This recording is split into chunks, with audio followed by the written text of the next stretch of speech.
Olá, amados. A graça e a paz do Senhor Jesus.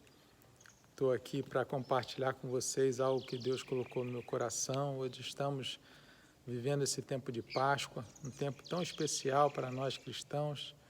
Precisamos trazer à memória constantemente do que Jesus fez por nós. Não foi uma atitude qualquer, foi um sacrifício de amor. Então, que a gente possa ser ricamente alimentado e abençoado pela palavra de Deus. Amém? Esse canal que vocês estão, através do qual vocês estão assistindo essa mensagem, é o canal da IFC, mas está aberto a todos aqueles que quiserem participar e ouvir, esse compartilhar da rica palavra do Senhor. Amém? Deus te abençoe onde quer que você esteja, na nossa região, fora dela, em outro país. A presença do Senhor, ela é real e constante em qualquer parte da terra. Amém? Então, eu quero falar um pouco sobre essa Páscoa, que ouvimos falar muito nesses dias, nessa última semana. De onde vem esse nome, né? Como que surgiu? Bom, a primeira Páscoa aconteceu lá no Egito, né? Onde o povo hebreu, né? Depois chamado povo judeu, estava cativo numa terra estranha, né? No Egito, a grande potência da época. E esse povo era escravizado, fazia serviços pesados para o bel prazer de Faraó, né, o grande imperador. E Deus colocou no coração de um homem chamado Moisés para que ele se levantasse e levasse a libertação para esse povo, o povo escolhido, a nação eleita. E Moisés assim o fez, e diante de Faraó ele pleiteou várias vezes para que libertasse o seu povo. E Faraó, com o coração endurecido, né, negou várias vezes, até o momento onde Deus instituiu a 10ª e última praga, que seria a morte de todos os primogênitos do Egito.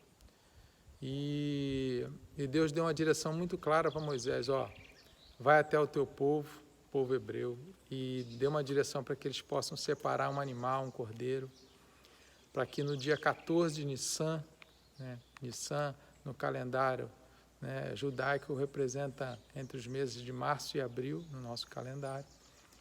Deus instituiu esse mês como sendo o primeiro mês, o mês principal, o mês de Nissan. Que eles preparassem um cordeiro e que no dia 14 de Nissan eles pudessem imolá-lo, sacrificá-lo ao Senhor. E esse sangue do cordeiro fosse aspergido nas portas. Então, toda a casa de um hebreu, pudesse ter nas suas portas o sangue aspergido desse animal morto. Porque na meia-noite, do dia 14, o Senhor ia passar através do anjo da morte e ia derramar essa praga, ia ferir todo o Egito por conta da maldade que havia no coração de Faraó. E Moisés foi e orientou o povo, e o povo obediente à direção de Moisés, assim o fez. E aí, à meia-noite, o anjo da morte passou, e aonde ele via o sangue aspergido nas portas, ele passava por cima. E assim todo o povo, o bairro, as casas dos hebreus foram livres dessa dor, desse sofrimento, da morte dos primogênitos. Então essa foi a primeira Páscoa, conhecida também como a festa da libertação, do livramento, porque logo após esse tempo, Faraó se dobrou, se rendeu e libertou o povo. E o povo hebreu pôde sair do cativeiro, da escravidão do Egito, em direção à terra prometida. Então, assim, essa primeira Páscoa, Deus mesmo instituiu, essa sendo a Páscoa do Senhor. Essa primeira Páscoa, ela já significava a morte, de um animal, no caso, que trouxe vida, que trouxe livramento, que trouxe libertação para todo um povo, uma nação. Essa é a primeira Páscoa, a Páscoa dos judeus, que é comemorada até hoje, entre eles, como a Páscoa que aconteceu lá no Egito, através da libertação do povo. Mas para nós cristãos, hoje em 2021, 2000 anos do nascimento e morte de Jesus, hoje nós temos um entendimento de uma outra Páscoa, a segunda e definitiva Páscoa, que significa a morte e a ressurreição de Jesus. Através da morte, né, de Jesus, o seu sangue, a morte de um inocente, não mais de um animal, mas de um ser humano, Jesus, Deus, como homem na terra, se entregou a sua vida para que muitos fossem libertos, né, ou muitos fossem livres de uma morte eterna. Esse sacrifício de Jesus não diz respeito a simplesmente uma morte da vida carnal, a nossa morte terrena, mas algo além, uma morte eterna.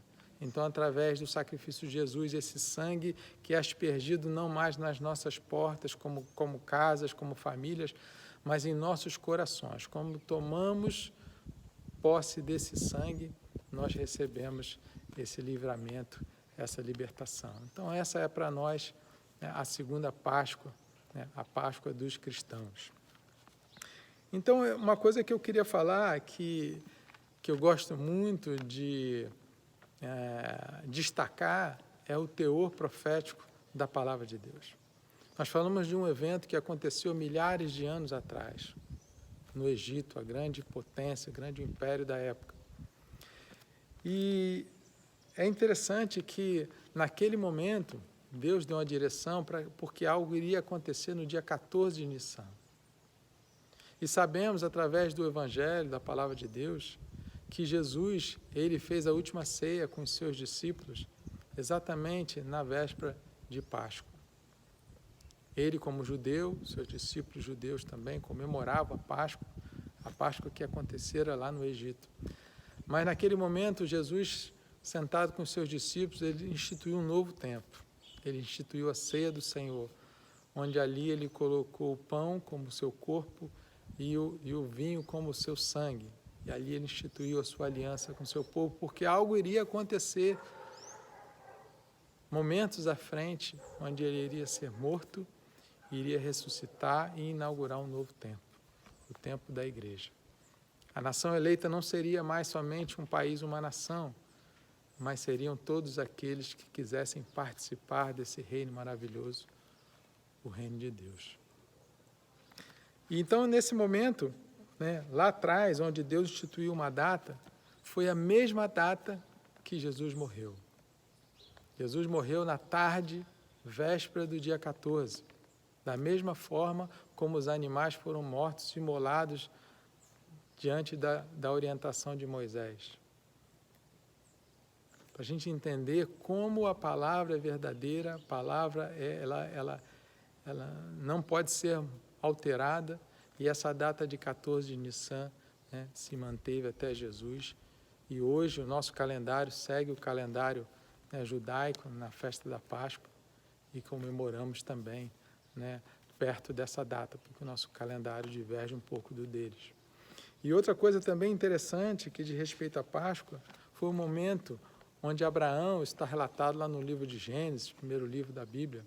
Abraão recebe uma orientação de levar o seu filho Isaque, o filho prometido, o filho da promessa, para um sacrifício ao Senhor, um sacrifício de holocausto.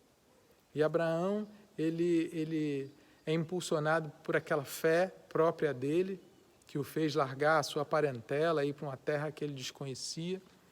E lá Deus prosperou Abraão e deu a ele um filho prometido. E Deus fala para ele levar o seu filho para um lugar, para um monte, porque ele ali ia sacrificá-lo ao Senhor. E Abraão foi com essa determinação, com essa fé, com essa obediência. Só que chegou lá no alto do monte e Deus proveu um outro cordeiro, né? E não mais foi necessário que ele sacrificasse o seu filho. Ali, essa passagem está apontando também para a verdadeira Páscoa, para Jesus na cruz. Porque chega um momento onde Abraão vira para o seu filho e Isaque perguntou: pai, aqui tem a lenha, tem o cutelo, mas cadê o cordeiro? E Abraão fala para ele: ó, Deus proverá para si o cordeiro, apontando por milhares de anos à frente, onde Deus proveu o seu próprio filho como cordeiro pascal, que quando morto iria, né, salvar toda a humanidade da sua vida de pecado, uma vida pecaminosa. Então, assim, além disso, outra coisa que aponta também para a Páscoa é que Deus levou Abraão para um monte, o Monte Moriá, que foi exatamente neste monte onde Jesus, milhares de anos à frente, morreu. Um monte que fica em Jerusalém, o Gólgota, o Monte Caveira, foi ali onde Jesus foi crucificado, no mesmo monte que Abraão levou o seu filho. Então eu amo esse teor profético da palavra de Deus, onde tudo o que aconteceu no Antigo Testamento, as histórias, os milagres, apontam para Jesus, que é a figura central da palavra de Deus, o seu Filho amado, Jesus, o nosso Salvador. Então a Páscoa é isso, celebrarmos aquele que morreu por nós, deu a sua vida, entregou de uma forma voluntária para que a gente tivesse uma vida e uma vida eterna. A Páscoa é isso, é o sacrifício de morte que traz a vida. É a celebração de libertação, de livramento. Queria falar um pouco sobre os significados dessa morte de Cristo. A primeira coisa é que ele obedeceu uma missão. Nós temos também uma missão nessa terra. O Senhor não quer simplesmente nos salvar para que a gente tenha a vida eterna. Isso é maravilhoso, isso deve ser alvo de todos nós. Mas nós temos uma missão, cada um tem a sua, diante das pessoas que nos cercam, que é a missão de levar a palavra, ensinar sobre esse sacrifício maravilhoso de amor que Jesus fez por nós. Essa é a nossa missão. E Jesus, apesar de tantos obstáculos, ele foi até o fim. Ele cumpriu a sua missão. Isso me mostra, deve mostrar a você, que apesar de um tempo de pandemia, de isolamento, de cerceamento de uma liberdade, né, nós podemos também cumprir as nossas missões. Então aí as mídias, né, os veículos, né, de tecnologia, a internet, da forma como eu estou ministrando essa palavra está chegando para você, a gente também pode cumprir a nossa missão. E algo assim que me chama muita atenção é que Jesus, ele não somente morreu para nós, isso também aconteceu, mas não somente isso, ele morreu por nós, porque ele se colocou no nosso lugar. Nós, como homens pecadores, a palavra diz que o salário do pecado é a morte, e uma morte eterna, uma morte espiritual. Mas Jesus, ele morreu em nosso lugar. Então não morremos mais eternamente por conta do nosso pecado, porque Jesus, ele fez isso na cruz, ele levou sobre si os nossos pecados. E quando nós tomamos posse, da mesma forma como o povo hebreu fez lá no Egito, tomou posse daquele sangue do animal e aspergiu nas portas, nos umbrais, se nós fizermos isso com o sangue de Cristo, aspergindo sobre a nossa vida, nós somos libertos dessa morte espiritual. Foi isso que aconteceu na minha vida há anos atrás. E essa transformação que vem de dentro para fora, ela traz vida, ela traz esperança, ela traz fé. Então Jesus morreu por nós, no nosso lugar. E nós precisamos ser, para sempre, gratos por isso que ele fez, por esse sacrifício. E essa gratidão, ela deve também se transformar em misericórdia, porque essa foi a atitude de Jesus, ele teve misericórdia com aqueles que não mereciam, e não merecemos até hoje. E algo também me chama a atenção, esse termo importar-se, que foi o que Jesus, afinal, ele fez, ele se importou com toda a humanidade. Porque ele poderia ter negado. Teve um momento, a gente conhece a Bíblia, Jesus ali no Getsemane, sabendo que estava chegando a hora, o momento do sofrimento, da dor, ele vira para o Pai e fala: Pai, se possível for, afasta de mim esse cálice, essa dor, esse sofrimento. Mas depois ele vira e fala: mas não seja feita a minha vontade, mas a sua. E logo depois, diante daqueles homens que vieram para prendê-lo, ele simplesmente se entregou. Pedro se levanta querendo partir para a briga, para um confronto, sabendo que Jesus ele tinha poderes e como poder realmente, ele até fala que se ele quisesse ele poderia chamar legiões de anjos e eles simplesmente iam superar aquelas pessoas que estavam ali para prendê-lo, mas ele segura Pedro e falou assim, não, a minha missão não é essa. Eu vim aqui para entregar a minha vida. Ninguém tomou a vida de Jesus. Ele simplesmente se entregou, porque ele se importou com toda a humanidade. Esse verbo importar, quando a gente olha para as coisas materiais, importar é trazer algo de outro país, do exterior para cá. A gente importa um bem, né? Agora, importar-se significa você trazer para dentro de si algo que é de outra pessoa. Talvez uma dor, um sofrimento, uma tristeza.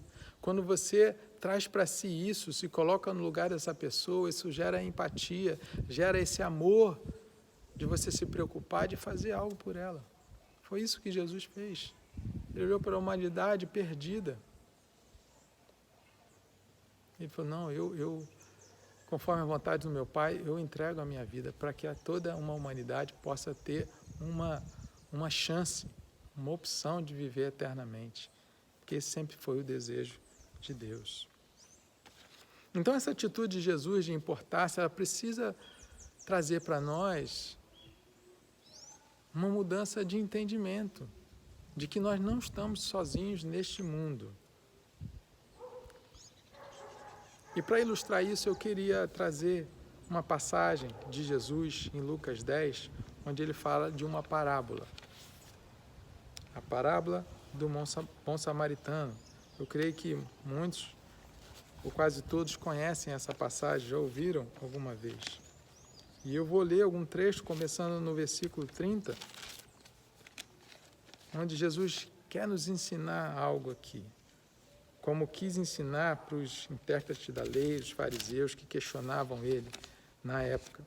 Lucas 10, 30, Jesus prosseguindo, disse, certo homem descia de Jerusalém para Jericó e veio a cair em mão de salteadores, de ladrões, os quais, depois de tudo lhe roubarem, lhe causarem muitos ferimentos, retiraram-se, deixando-o semi-morto.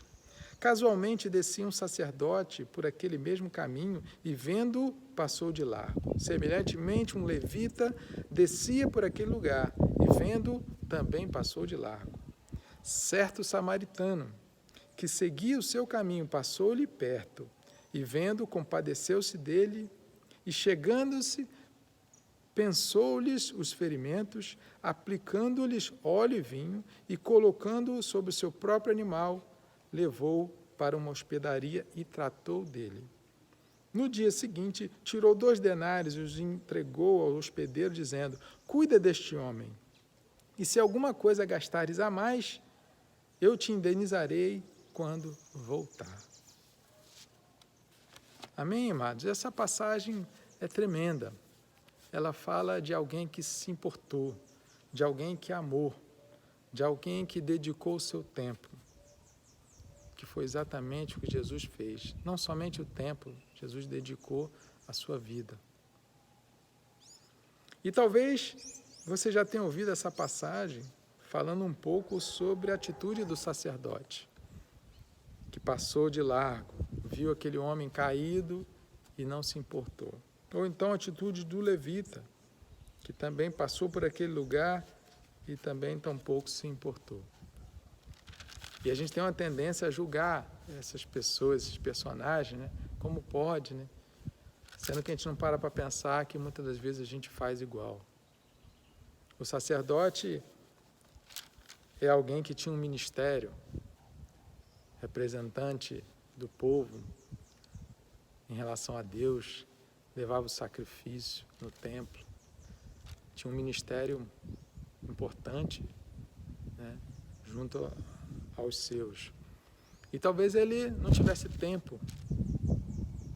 Ele pensou ali, bom, esse homem caído, eu aqui para cuidar dele vai me custar algumas horas ou então alguns dias. E ele passou de lá.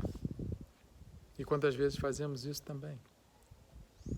Às vezes a gente pergunta se a pessoa está bem, mas Se ela falar que não está bem, aí você já vai ter que dedicar um tempo ali. Então, às vezes, você nem pergunta ou nem passa perto.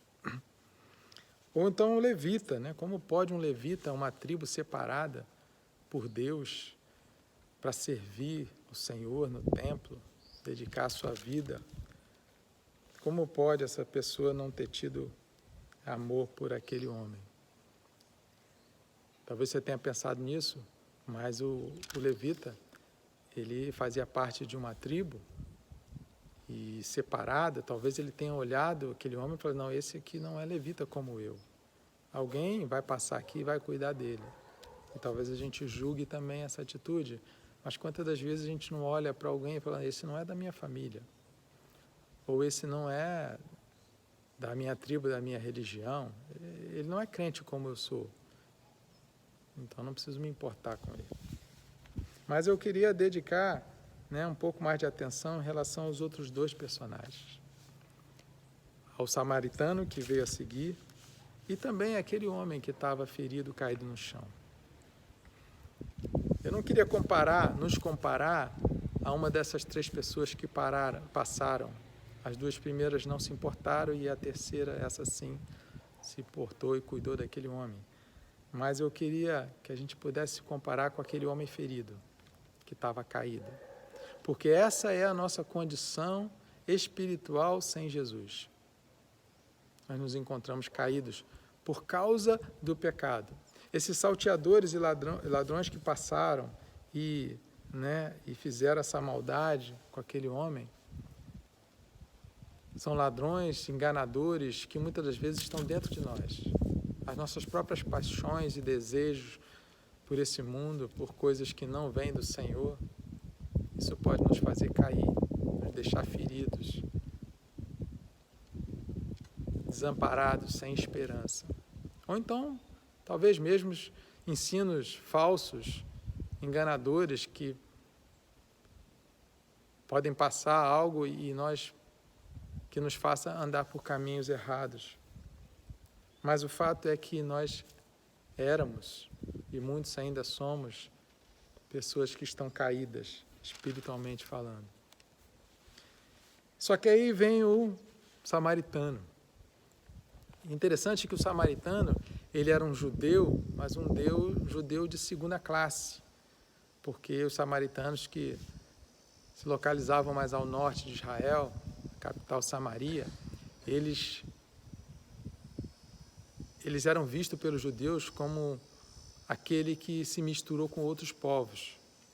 Os samaritanos, eles acabavam tendo movimento com estrangeiros, então perderam um pouco das tradições, da cultura, então eram vistos como judeus mesmo de segunda classe, ou então nem mesmo judeus, eram simplesmente samaritanos, desprezados e odiados pelos judeus.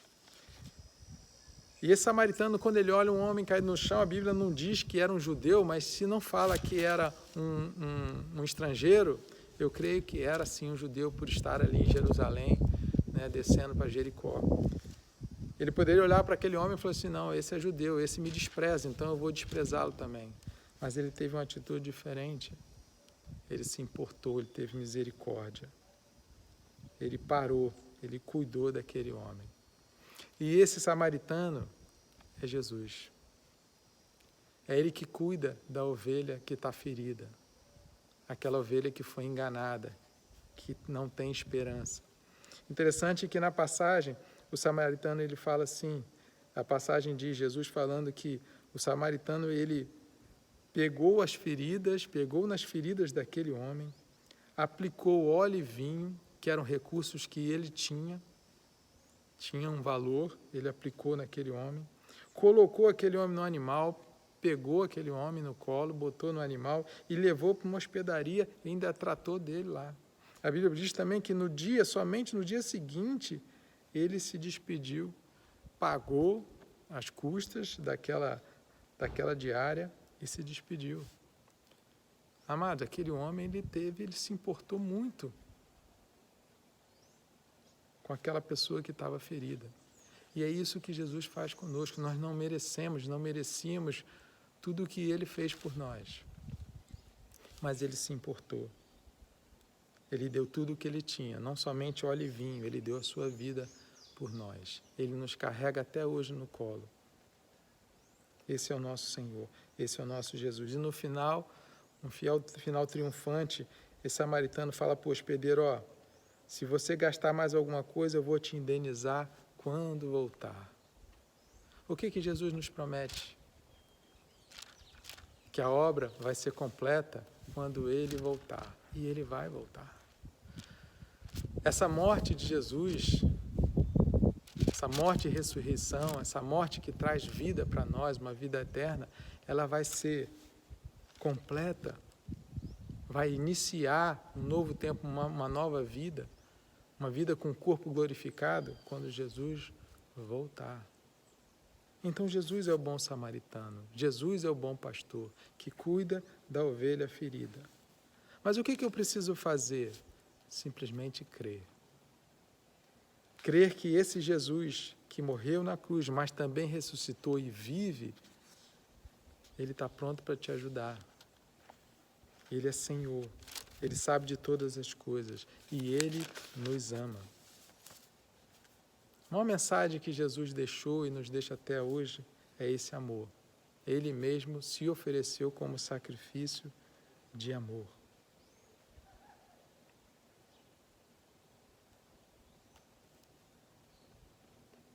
E esse domingo, o domingo de Páscoa, é um domingo onde celebramos a vida. Um dia que significava ao terceiro dia da sua morte, ele ressuscitou.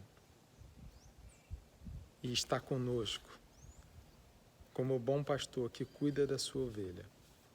Então que a gente possa celebrar, sim, uma festa de libertação, mas uma libertação espiritual. Não somos mais as mesmas pessoas. Se alguém chega para você e fala assim, poxa, você está diferente, eu vejo em você algo que eu não via antes. Você poder falar para ela assim, isso foi Jesus na minha vida. Quando eu recebi esse sangue e trouxe, para a minha alma, para o meu interior, para a minha mente, que foi renovada, eu me transformei em uma nova criatura. Esse é o desejo de Deus.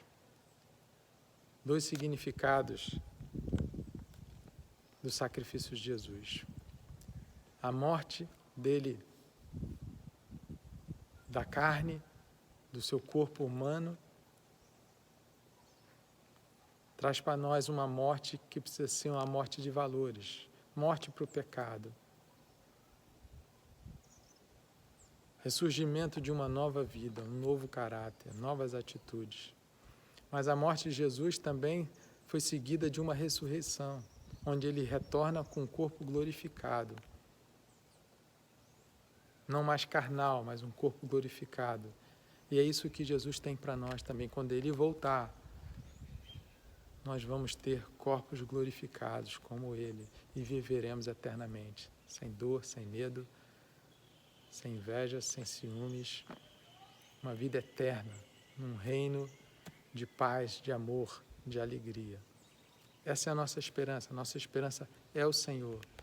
Que essa Páscoa venha na sua vida como uma motivação a mais, porque Jesus, ele não simplesmente morreu, ele vive e viverá eternamente. Amém? Compartilhe essa palavra com aqueles que estão próximos a você, porque o que Deus tem para nós é alegria, é paz, é amor. Amém? Vamos passar por esse tempo difícil, porque Jesus, ele não somente morreu, mas ele ressuscitou e ele tem para nós vida e vida eterna. Deus abençoe tremendamente a sua casa, a sua família. Aproveite esse tempo, se chegue cada vez mais aos seus, que vocês possam crescer juntos, ouvindo a palavra de Deus e compartilhando. Amém? Em nome de Jesus, feche os seus olhos, vamos fazer uma oração. Ó Pai, eu quero te agradecer, te louvar pelo privilégio de estar celebrando a verdadeira Páscoa, Pai. A Páscoa do Senhor, a morte que nos trouxe vida, a ressurreição da nossa esperança, porque um dia nós vamos reinar na Tua presença para toda uma eternidade.